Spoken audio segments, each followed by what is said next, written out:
I am Amber, 30 years old, and living in Denver when my cousin called about my brother Blake's engagement party. My stomach dropped like a stone when I realized I had not been invited despite being close with Blake our entire lives.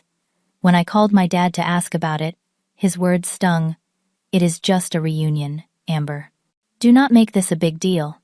But it was a big deal to me. How could my own family exclude me from something so important? If you have ever felt the sting of family rejection, drop a comment below about where you are watching from, hit that like button, and subscribe to join our community of shared experiences. Growing up, Blake and I were inseparable. Just 2 years apart, we were each other's built-in best friends, confidants, and partners in crime.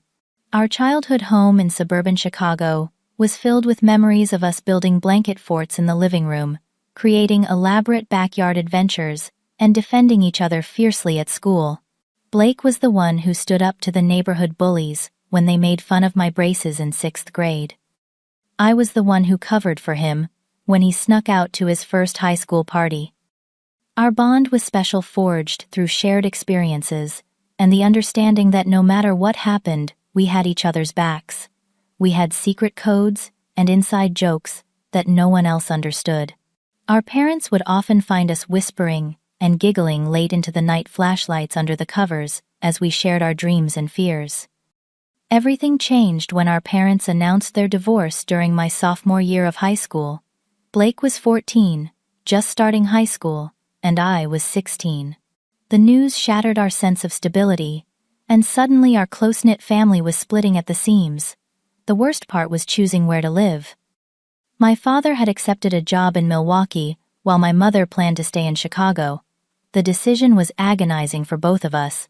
After weeks of tears and late-night talks, Blake chose to live with Dad, saying he needed a fresh start. I opted to stay with Mom, unable to imagine leaving my friends and school. It was the first significant divergence in our otherwise parallel lives. The geographic distance between Milwaukee and Chicago was only 90 miles, but it felt like an ocean. We promised to call every day and visit on weekends. For the first few months, we kept that promise, talking for hours and counting down the days until our next visit. But gradually, as we both adjusted to our new normal, the calls became less frequent, the visits more sporadic. Despite this, we remained close through college. I attended Northwestern while Blake went to University of Wisconsin-Madison. We made time for each other during breaks, planning road trips and keeping our traditions alive. When Blake moved to Denver after graduation for a job in architectural design, I followed a year later, landing a position at a marketing firm. It felt like we were rebuilding our connection, creating new memories in a city that was becoming home to both of us. 3 years ago, Blake met Natalie at a charity gala. She was striking and sophisticated, working as an event planner for high-end clients. Blake was immediately smitten. In the beginning, I was happy for him. He deserved someone special, and the way his eyes lit up when he talked about her was heartwarming. But something changed after they became serious. Our weekly dinner tradition dwindled to monthly, then bi-monthly. Blake began checking his phone constantly when we were together, as if waiting for permission to be there. When I invited them both for dinner at my apartment, Natalie would dominate the conversation, rarely asking me questions or showing interest in my life. At family gatherings, I tried to connect with Natalie, hoping to build a friendship with the woman my brother loved. I asked about her work, her family, her interests, but her responses were always polite, yet distant, as if she was tolerating my presence rather than embracing it. She would pull Blake away mid-conversation, claiming they needed to greet someone else, or that she suddenly remembered an important call they had to make. Blake started canceling our plans more frequently. Natalie surprised me with concert tickets, or Natalie thinks I should network at this industry event instead. His excuses always centered around her preferences and plans. I tried not to take it personally, reminding myself that relationships require adjustment periods. Last Christmas, our family gathered at Dad's house in Milwaukee. I was excited to spend quality time with Blake, having not seen him for almost 3 months. But throughout the entire weekend, he seemed to be avoiding one-on-one conversations with me. Whenever I approached him, Natalie would materialize at his side, steering him toward other relatives or friends of our father. On the last night, I finally cornered Blake in the kitchen, while Natalie was engaged with our aunt. "Is everything okay between us?" I asked, trying to keep my voice light despite the knot in my stomach. "Of course," he said, but his eyes darted toward the living room where Natalie sat. "Why would you ask that?" "We barely talk anymore, Blake. I miss you." His expression softened momentarily. "I miss you too, Amber. It has just been busy with work, and balancing everything." Before he could say more, Natalie appeared in the doorway. "There you are," she said to Blake, not acknowledging me. "Your father is looking for you." Blake gave me an apologetic smile and followed her out. That was the last real moment we had together. In the months that followed, I made numerous attempts to reach out. I sent texts with inside jokes, emails with articles I knew would interest him, invitations to events we would have enjoyed together in the past. His responses grew increasingly brief and impersonal. When I suggested meeting for coffee, he would agree, but cancel at the last minute. I began to wonder if I had done something wrong, replaying our interactions for clues. Had I offended Natalie somehow? Was Blake going through something he did not want to share with me? The closeness we had once taken for granted was slipping away, and I felt powerless to stop it. It was a normal Tuesday at my marketing firm in downtown Denver. I had just finished presenting campaign ideas to a new client when I noticed a missed call from my cousin Melanie. We were not particularly close, so I was curious why she would call during work hours. I returned her call during my lunch break. "Amber, I'm so glad you called back," Melanie said, her voice bubbling with enthusiasm. "I wanted to ask what you are wearing to Blake's engagement party this weekend.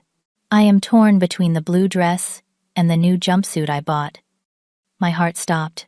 "Blake's what?" There was a moment of silence before Melanie spoke again, her voice uncertain. "The engagement party. At Uncle Robert's lake house this Saturday. Please tell me you knew about this." I gripped my phone tighter, trying to keep my voice steady. "No, actually. This is the first I am hearing about it." "Oh my God, Amber. I am so sorry," Melanie said, genuinely distressed. "I thought for sure you would be the first to know. They sent out invitations 3 weeks ago. Blake and Natalie are having a big celebration at the lake house. Most of the family will be there, plus Natalie's relatives." As Melanie continued with details about the party, I felt like I was underwater, her voice becoming distant and muffled. My brother was celebrating his engagement, and I had not even been told about it, let alone invited. "Who all is going?" I managed to ask. "Well, Uncle Robert and Aunt Patricia are hosting. Your dad will be there. Your mom is flying in from Chicago, all the cousins. I really thought you knew, Amber. I am so sorry to be the one telling you this." I ended the call shortly after promising Melanie I would call her back, though we both knew I would not. Back at my desk, I stared blankly at my computer screen, unable to focus on anything. My brother, my best friend growing up, had not bothered to invite me to one of the most significant celebrations of his life. Without thinking twice, I called my father. He answered on the 4th ring, sounding distracted. "Dad, did you know Blake is having an engagement party this weekend?" "Yes, at the lake house. It should be nice." "And did you know I was not invited?" There was a pause. "I assumed you were busy or could not make it." "No, Dad. I was never invited. I just found out from Melanie." He sighed, and I could picture him removing his glasses to rub the bridge of his nose, a gesture he always made when annoyed. "It is just a reunion, Amber. Do not make this a big deal. I am sure it was an oversight." An oversight. My own brother forgot to invite me to his engagement party. You know how these things go. Natalie's family is handling most of the planning. Names get lost, invitations get lost in the mail. Why not just call Blake and sort it out? His dismissive tone hurt almost as much as the exclusion itself. I thanked him curtly and ended the call, immediately dialing Blake's number. It went straight to voicemail. I left a message trying to sound casual, asking him to call me back when he had a chance. Next, I sent a text. "Hey, just heard about your engagement party this weekend from Melanie. Congrats on the official announcement. Did my invitation get lost?" 20 agonizing minutes later, my phone pinged with his response. "Sorry about that. Natalie's parents organized everything and kept the guest list small, mainly family and close friends." I stared at the message, the words family and close friends burning into my retinas. If I did not qualify as either of those, then what was I? I typed back, "I am your sister." I thought that made me both family and a close friend. His reply came faster this time. "You know what I mean. It is mostly Natalie's extended family and her friends. Her parents covered everything and had limited space. We will celebrate together another time, just the two of us." The hollow promise felt like a slap in the face. I put my phone down, unable to respond without saying something I might regret. My afternoon meetings passed in a blur, my mind replaying the conversation with my father and the text exchange with Blake. That evening, I called my best friend Rachel, needing someone to talk me off the emotional ledge I was teetering on. They did what Rachel exclaimed after I explained the situation. "That is beyond messed up, Amber. You need to confront them." "And say what? Why do you not want me at your party?" I would sound pathetic. "No, you would sound like someone standing up for herself. This is not just some random gathering. It is his engagement party, and you are his sister. There is no world where it is okay to exclude you." I paced around my apartment, phone pressed to my ear. "I think Natalie is behind this. She has never liked me." All the more reason to call them out. Blake needs to know what she is doing. But what if it was his decision too? What if he really does not want me there? Rachel sighed. "Then you deserve to know that. Either way, hiding how you feel is not going to solve anything." I considered her advice seriously. Part of me wanted to drive to Blake's apartment that very moment and demand answers. But another part, the part that had watched our relationship deteriorate over the past 3 years, was afraid of what those answers might be. "I cannot do it, Rach. I cannot cause drama right before his engagement party. Whatever is happening between us this weekend is supposed to be a happy time for him. So what are you going to do instead? Sit at home feeling sorry for yourself?" Her question sparked something in me. I am going to go skiing." "Skiing?" "Yes. I have been wanting to go to Breckenridge all season. This is the perfect weekend for it. I will be having too much fun to worry about some stupid party I was not invited to." Rachel was quiet for a moment.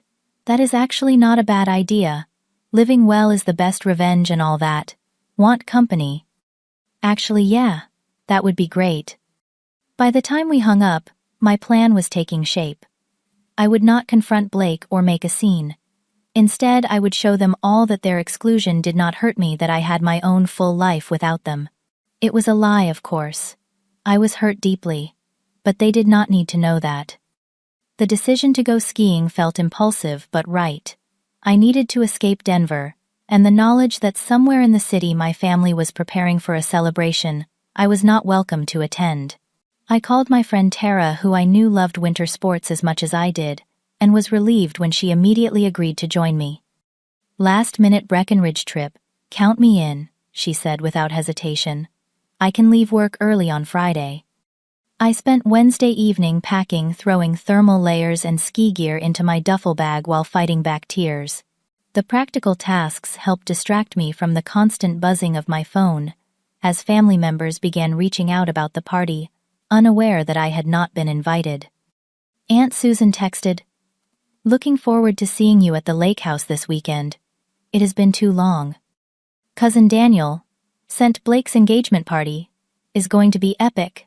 See you there. I left them all unanswered, unable to explain the situation without sounding bitter or hurt. Friday afternoon arrived, and Tara met me at my apartment, her SUV already loaded with her gear. The 3-hour drive to Breckenridge would normally have been filled with excited chatter about the slopes and snow conditions, but I found myself quieter than usual, staring out the window at the mountains, looming larger as we approached.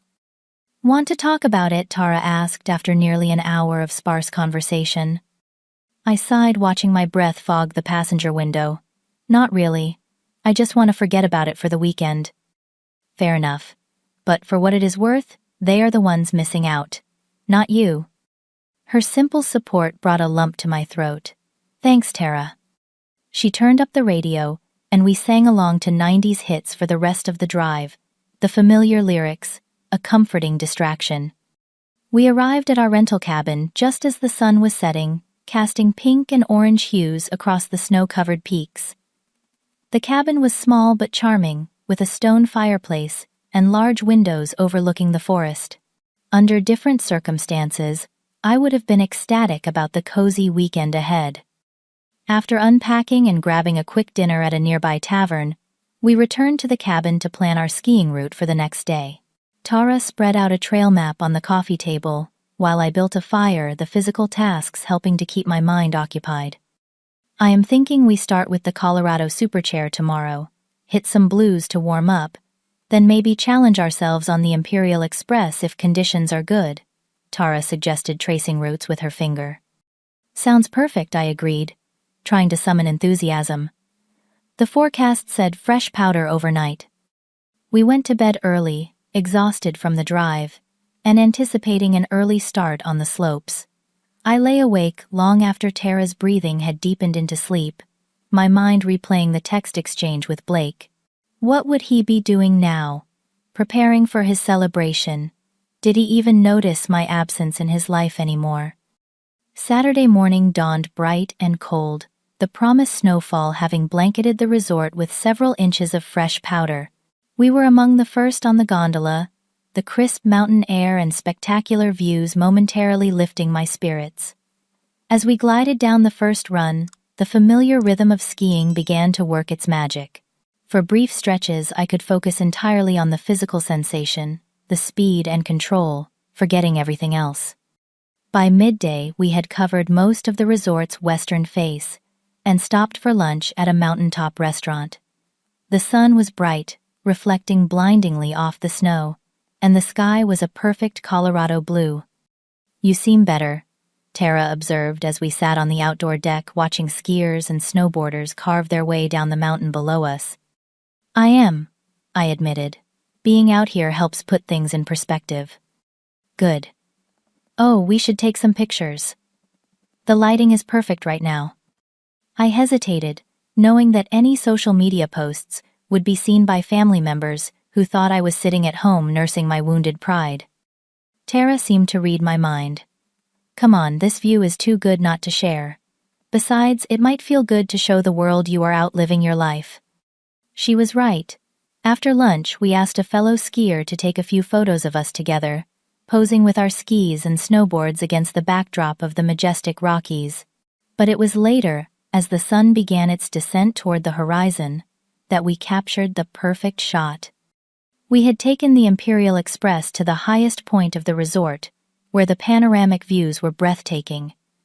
The late afternoon light bathed everything in a golden glow, and the mountains stretched endlessly before us.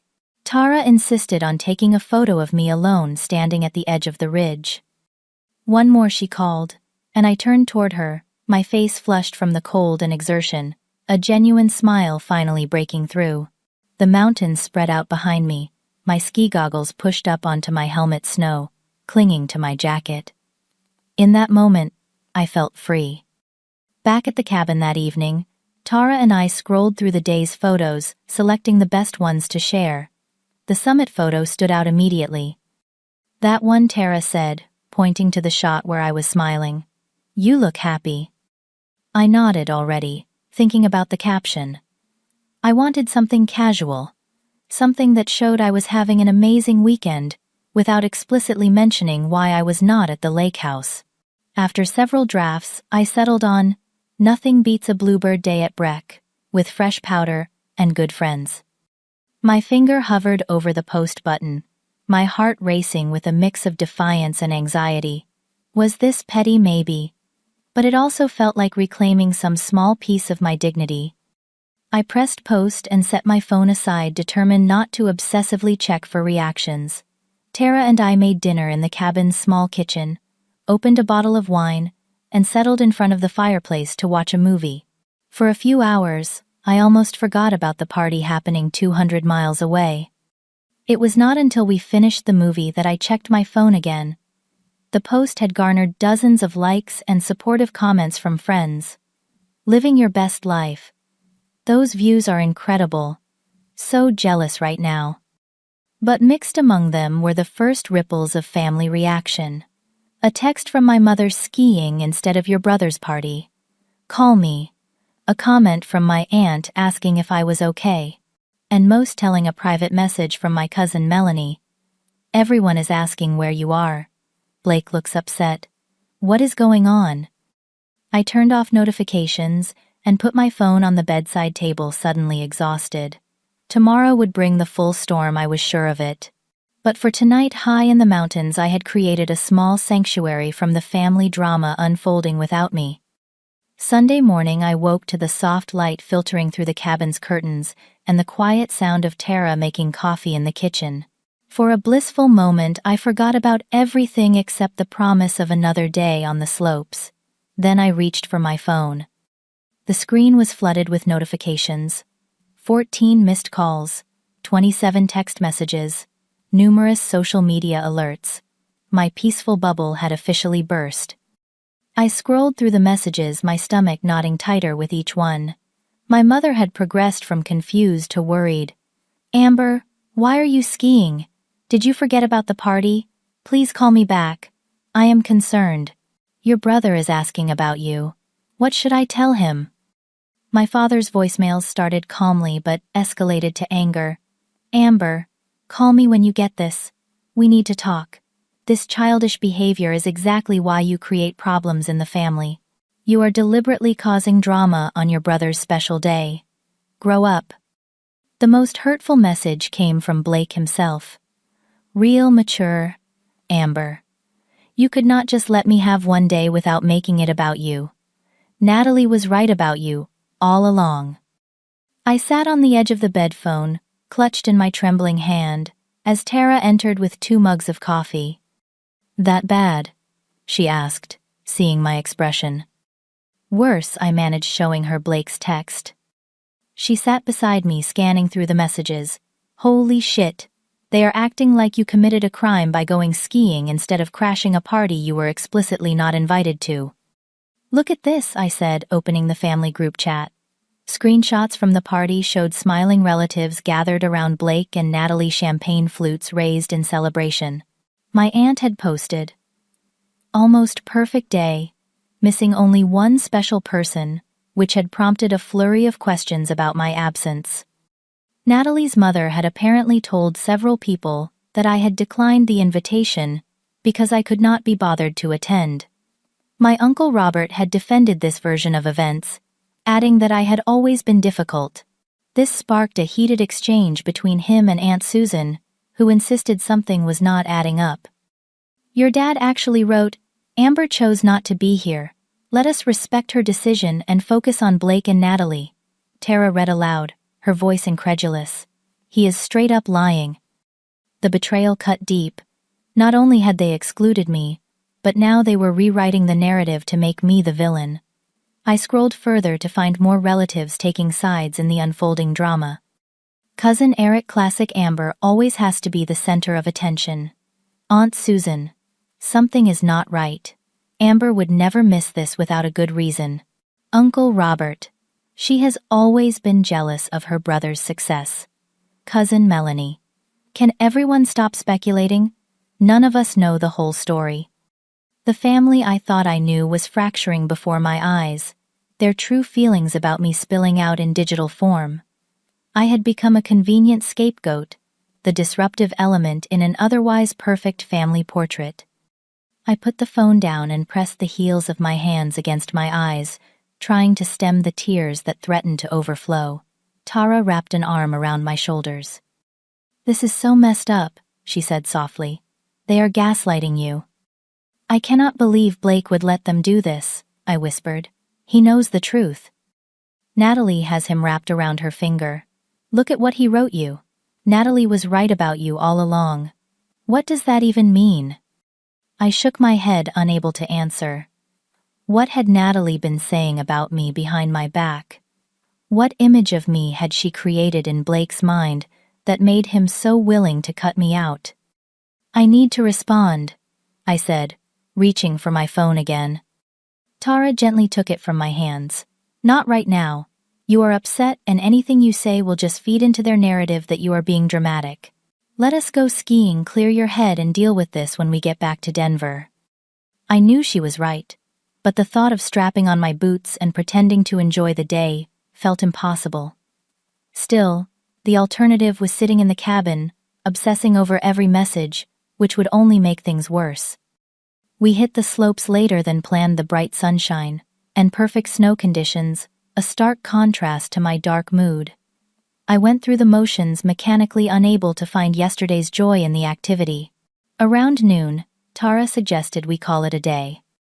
Your heart is not in it, she said, and that is okay. Why do not we head back to Denver early? You will feel better dealing with this from home. The 3-hour drive back to the city was quiet, my mind racing with all the things I wanted to say to my family, especially Blake. How could he let this happen? How could he believe whatever lies Natalie had told him about me? The brother I knew would have defended me, included me, chosen me. But maybe that brother was gone, replaced by someone I no longer recognized. We reached my apartment by late afternoon. Tara helped me unload my gear and offered to stay, but I needed to be alone. After she left, I sat on my couch staring at the phone I had been avoiding for hours. It was time to face the fallout. I started with a text to my mother. I was not invited to the party. Blake and Dad knew this. Please call me when you can talk privately.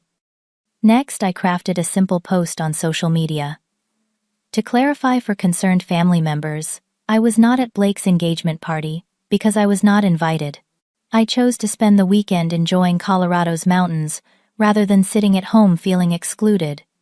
I wish Blake and Natalie all the happiness in the world. The responses were immediate. My phone began ringing almost instantly, my mother's name flashing on the screen. I took a deep breath and answered. What do you mean you were not invited?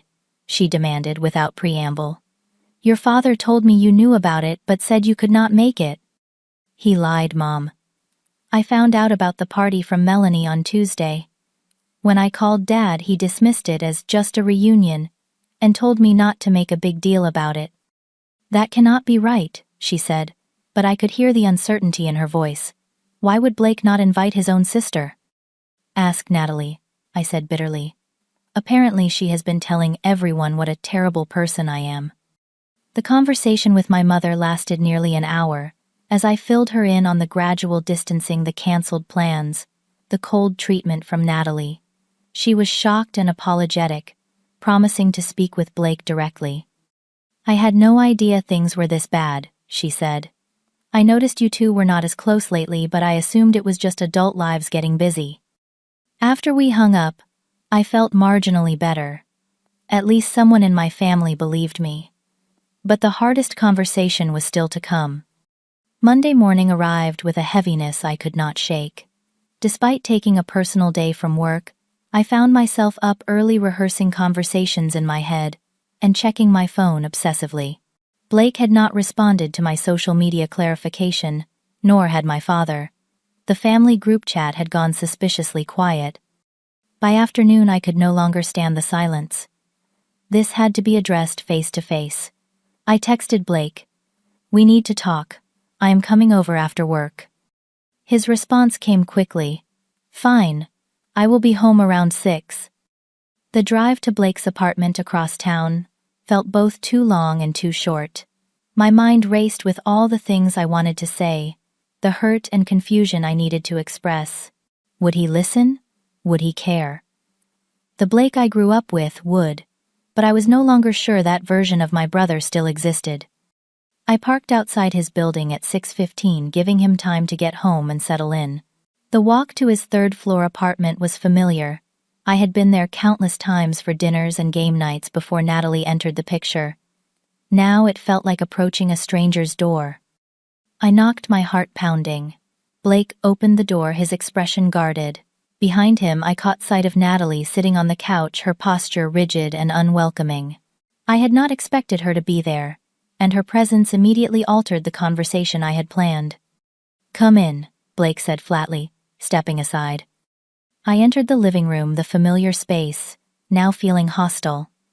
Family photos that once included me had been replaced with pictures of Blake and Natalie, their smiling faces, documenting trips and events I knew nothing about. "Hi, Natalie," I said, attempting civility, despite the tension crackling in the air. "I did not realize you would be here." "This concerns me too," she replied coolly. "After your little social media stunt yesterday, I think I deserve to be part of the conversation." Blake gestured for me to sit in the armchair across from the couch where they sat together, a united front. I remained standing. "My social media stunt," I repeated, struggling to keep my voice level. "You mean correcting the lie that I declined an invitation I never received?" Blake's jaw tightened. "You could have called me directly instead of broadcasting it to everyone we know." "I did call you. I texted you. You dismissed me, and then let everyone believe I was ditching your party out of spite." "You were clearly trying to get attention with that skiing post," Natalie interjected. "You knew exactly what you were doing." I turned to her, no longer able to maintain the pretense of politeness. What I was doing was enjoying my weekend, instead of sitting at home crying over being excluded from my only brother's engagement celebration. "What were you doing, Natalie? Besides turning my family against me?" Blake stood up, his face flushed with anger. "Do not talk to her like that. This is exactly why we did not invite you. You always have to create drama." His words hit me like a physical blow. "So you admit it? It was a deliberate choice to exclude me?" He hesitated, glancing at Natalie before responding. "Yes, it was a deliberate choice. Natalie's parents were organizing everything, and they wanted to keep it intimate." "And your sister does not qualify as intimate." Blake ran a hand through his hair, a gesture so familiar, it made my heart ache for the brother I used to know. "Natalie felt you would make the day about yourself. She wanted it to be perfect. And I would ruin it somehow. Based on what?" Natalie stood now too, her arms crossed defensively. "Based on every interaction we have ever had. You constantly try to monopolize Blake's attention. You make snide comments about our relationship. You question his choices when they do not align with what you want." I stared at her in disbelief, then looked to Blake. "Is that really how you see me?" His expression wavered, uncertainty flashing across his features. "You have been different since I met Natalie. Critical. Distant." "I have been distant." I could not contain the incredulous laugh that escaped me. "Blake, you canceled every plan we made for months. You stopped returning my calls. You let this woman convince you that your sister, who has loved you and supported you our entire lives, is some kind of threat." "You see," Natalie said to Blake, "she cannot take any responsibility. It is always someone else's fault." "What exactly am I supposed to take responsibility for?" "Loving my brother. Wanting to be included in his life. Feeling hurt when I am excluded from major family events." Blake's voice hardened again. "You have never given Natalie a chance. From day one you judged her, made her feel unwelcome."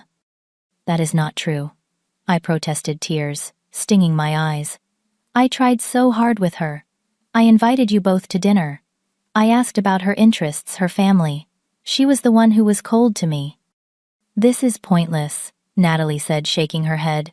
"She will never see it." "See what I demanded? What terrible thing have I done that justifies cutting me out of your lives?" Blake sighed heavily. "Maybe it is better if you stay away for a while, Amber. Give us all some space. This engagement period should be happy, not filled with conflict." I stood frozen, unable to process what I was hearing. My own brother was asking me to disappear from his life, to make things easier for him, and the woman who had systematically driven a wedge between us. "So, that is it?" I asked, my voice barely above a whisper. 3 decades of being siblings, and you are choosing her version of me over everything you know to be true. I am choosing peace, he said, not meeting my eyes. I am choosing my future. A future without your sister in it, I clarified, tears now flowing freely. I hope it is worth it, Blake. I walked out without another word, the door closing behind me, with a finality that echoed in my chest. In my car, I sat shaking, unable to drive immediately. I called my mother, needing to hear a sympathetic voice. He said it is better if I stay away, I told her between sobs. He believes all these things about me that are not true. Oh, Amber, my mother sighed. This is worse than I thought. I spoke with your Aunt Susan this morning. She said Natalie has been telling everyone that you are jealous of their relationship, that you have tried to sabotage it from the beginning. That is insane. Why would I do that? I do not know, sweetheart. But she has been very effective at turning people against you. Even your father believes her version of events. As the full reality of the situation sank in, I realized I had not just lost my invitation to a party. I had lost my brother to someone who, for reasons I could not fathom, had decided I was the enemy. The week following my confrontation with Blake and Natalie was one of the lowest points in my life. I threw myself into work, staying late at the office to avoid going home to an empty apartment filled with memories and unanswered questions. I declined calls from relatives, unable to rehash the painful details again and again. Only my mother and Tara knew the full extent of what had happened, and their support was the thin thread keeping me tethered to sanity. Friday evening, just as I was considering whether to order takeout or attempt to cook something from my nearly empty refrigerator, there was a knock at my door. I opened it to find my cousin Melanie standing there, a sympathetic smile on her face, and a manila envelope in her hands. "Hey," she said softly. "Can I come in?" I hesitated, unsure if I could handle another family member questioning my side of the story. But Melanie had always been fair-minded, and her messages in the family chat had been the most neutral. "Sure," I said, stepping aside to let her in. "What brings you by?" She settled on my couch, placing the envelope on the coffee table between us. "I thought you might want to see these, and I wanted to check on you. Things got pretty intense in the family chat." "That is an understatement," I said, eyeing the envelope warily. "What is in there?" "Photos from the engagement party. Professional ones and some I took myself." I shook my head. "I do not think I want to see those, Melanie." "Trust me, you do," she insisted, opening the envelope and spreading several photographs across the table. "Look at Blake in these." Reluctantly, I leaned forward to examine the images. They showed the typical engagement party scenes, Blake and Natalie cutting a cake, toasting with champagne, posing with various family members. But as I looked closer, I noticed what Melanie was pointing out. In nearly every photo, Blake's smile seemed forced, his eyes lacking the joy one would expect on such an occasion. "He looks miserable," I said, surprised. "He was," Melanie confirmed. "And it was not just because you were not there, though several people asked about you. It was something more." She pulled out more photos, these less formal, candid shots she had taken on her phone. One showed Blake standing alone by the lake, his expression somber, as he stared out at the water. Another captured a tense moment between him and Natalie, her hand gripping his arm as she spoke intently into his ear. "What happened that day?" I asked. Melanie sighed, tucking a strand of hair behind her ear. "It was weird from the start. When people asked where you were, Natalie kept giving different answers. She told your dad you had declined because you were busy. She told her parents you two had a falling out years ago. She told me you were invited but never responded." "None of that is true," I said, anger flaring again. "I know that now," Melanie assured me. "But at the time, it created this strange atmosphere where everyone was confused and starting to take sides. Your Aunt Susan kept pressing for the truth, which made Natalie really defensive." She showed me more photos, pointing out details I would have missed. "See how Blake is always looking over his shoulder in these? Like he is checking to see if Natalie is watching him. And in this one, He literally flinched when she approached him during his conversation with your mom. As Melanie continued, a disturbing pattern emerged. Natalie had been systematically isolating Blake, not just from me, but from anyone who questioned her narrative. She had told different stories to different relatives, creating confusion and conflict that made Blake retreat further into their relationship. "It is not just you," Melanie said gently. "Blake barely talks to his friends anymore. Remember Jake from college? He was supposed to be at the party, but was suddenly uninvited at the last minute. Natalie claimed he had made inappropriate comments about her, but multiple people told me that is not true." The revelation that Natalie's controlling behavior extended beyond me was both validating and deeply concerning. What had started as personal hurt was evolving into genuine worry for my brother's well-being. "What should I do?" I asked, looking at a particularly telling photo of Blake staring longingly at a family group while Natalie chatted with her friends. "I tried to talk to him, and he shut me out completely." "I do not know," Melanie admitted. "I am worried about him too, but pushing too hard might just drive him further away. Maybe give him some time to see things for himself." We talked for another hour, Melanie sharing more observations from the party and the family gatherings I had missed over the past year. Her visit left me with mixed emotions: vindication that I was not crazy or imagining Natalie's manipulation, but also increased concern for Blake. 3 days later, my phone rang with Blake's number. I stared at it in disbelief before answering. "Blake." "Hey Amber," he said, his voice tentative. "Do you have some time to talk?" "Of course," I replied, trying to keep the eagerness from my voice. "Always." "I owe you an apology," he began, the words coming out in a rush. "A big one. I have not been seeing things clearly." I sat down, unprepared for this sudden shift. "What do you mean?" "After our argument, I started thinking about everything you said. Then Mom called, and Aunt Susan, and even Melanie. They all had questions that made me look at things differently." He paused, taking a deep breath. "Natalie has been telling me things about you for years. That you were jealous of our relationship, that you tried to undermine us, that you spoke badly about her to family."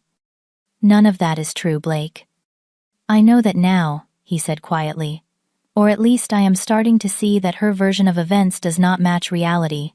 She gets so upset when I question her that I just stopped doing it. It was easier to believe her than to deal with the conflict." The admission sent a wave of relief through me. My brother was still in there, still capable of seeing the truth. "I miss you," I said simply. "I miss you too. So much. I do not like who I have become, Amber. I do not recognize myself sometimes." We arranged to meet for lunch the following day at a quiet restaurant halfway between our apartments. Blake insisted we meet alone, without telling Natalie. "She checks my phone," he confessed, the shame evident in his voice, "so I will delete this call from my history, just in case." That single detail spoke volumes about the state of his relationship. Our lunch reunion was emotional and cathartic. Sitting across from each other in a corner booth, it felt like reconnecting with a part of myself I had lost. Blake looked thinner than I remembered, with dark circles under his eyes that spoke of sleepless nights. "I cannot believe I let things get this bad," he said, staring into his untouched coffee. "I kept telling myself it was normal, that relationships change people, that Natalie just needed reassurance." "When did it start?" I asked gently. "Gradually. First it was little comments about how much time I spent with you or my friends.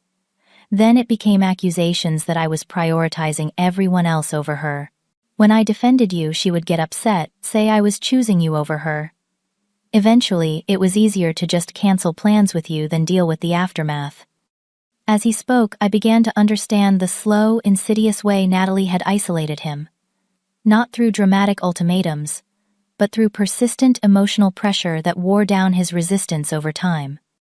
"The engagement party was the breaking point," he continued. "I wanted you there. I asked repeatedly why you were not on the guest list. Natalie said you had told her you did not want to come, that you thought the engagement was a mistake." I never said that, I assured him. I never even spoke to her about it because I did not know until Melanie called me. I believe you, he said, meeting my eyes for the first time. After seeing your post, I confronted her. The story kept changing. First she said it was her parents' decision. Then she said the invitation must have gotten lost. Then she admitted she thought you would cause problems. He ran his hands through his hair, a gesture so familiar it made my heart ache. I am having serious doubts about the engagement, Amber. About everything. I reached across the table and took his hand. Whatever you decide, I am here for you. No judgment, no pressure. I just want you to be happy, and treated with the respect you deserve. I need time to figure things out, he said, squeezing my hand. But I do not want to lose you again. You are my sister, my best friend. I forgot that for a while, but I remember now. We parted with a long hug, promising to stay in touch regardless of what happened with Natalie. Blake asked me not to tell anyone about our meeting, not even our parents, until he had sorted through his feelings and made some decisions. I agreed, though. It was difficult to keep such a positive development to myself. As I watched him walk to his car, I felt a mixture of hope and caution. The road ahead would not be easy for him, but at least now he was beginning to see the truth. And whatever happened, we had taken the first step toward rebuilding our bond.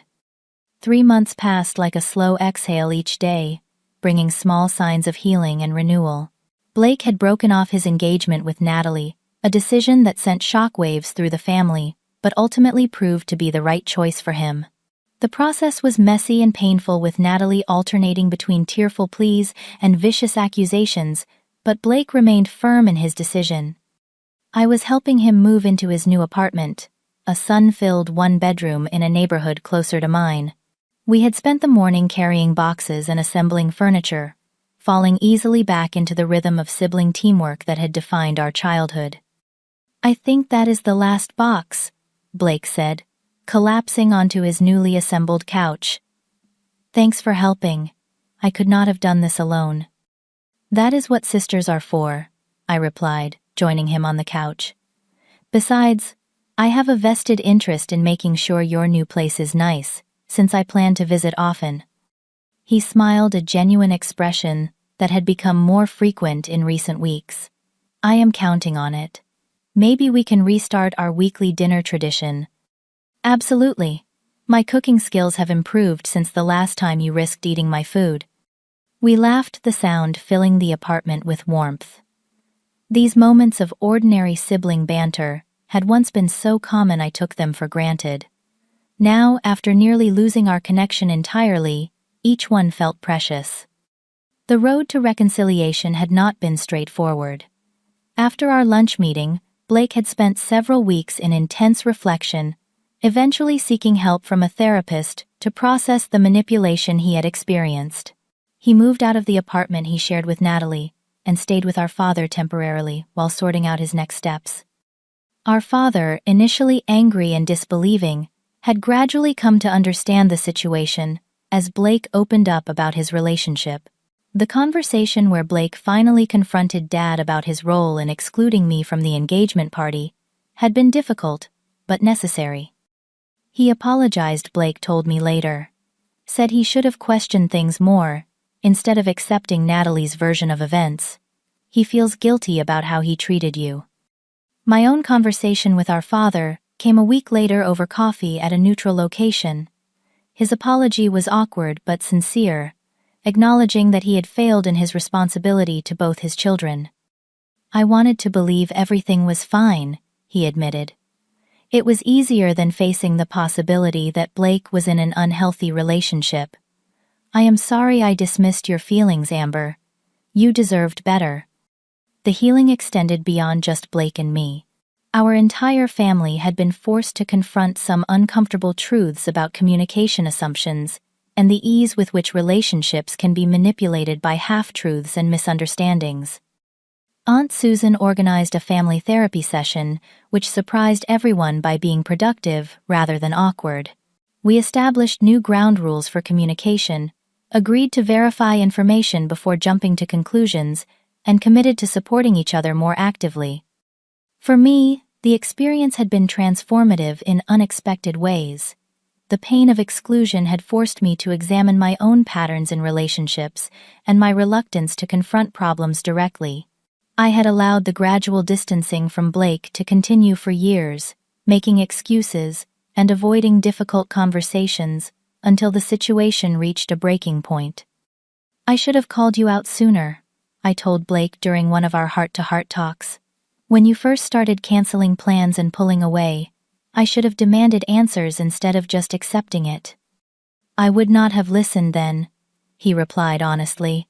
"I was too deep in the fog, but you are right that we both need to be more direct about our feelings. No more tiptoeing around issues." Our weekly dinners became a sacred space for rebuilding trust and sharing our lives. Blake was slowly rediscovering himself, reconnecting with friends he had neglected, and pursuing interests Natalie had discouraged. I supported him without pushing, learning to balance involvement with respect for his independence. My relationship with extended family improved as well. Cousin Melanie and I became closer, bonding over our shared concern for Blake and our determination to be more proactive in maintaining family connections. Uncle Robert, who had been quick to believe the worst about me, made a point of inviting me to his 4th of July barbecue and publicly acknowledging his error in judgment. 6 months after the engagement party debacle, Blake and I planned a small family gathering at my apartment, a deliberate reclaiming of the celebration we had been denied. It was nothing elaborate, just good food, better company, and the chance to create new memories untainted by manipulation and exclusion.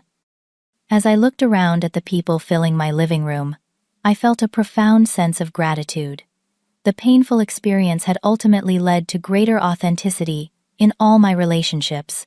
I had learned to value my own worth, to speak up when something felt wrong, and to recognize the signs of unhealthy dynamics before they could take root. Blake caught my eye across the room and raised his glass in a subtle toast, a private acknowledgement of how far we had come. I returned the gesture, my heart full. The exclusion that had once felt like the end of our sibling bond had instead become the catalyst for its renewal, stronger and more resilient than before. We had both learned that family is not just about shared blood or history, but about active choice, about fighting for the connections that matter even when it is difficult.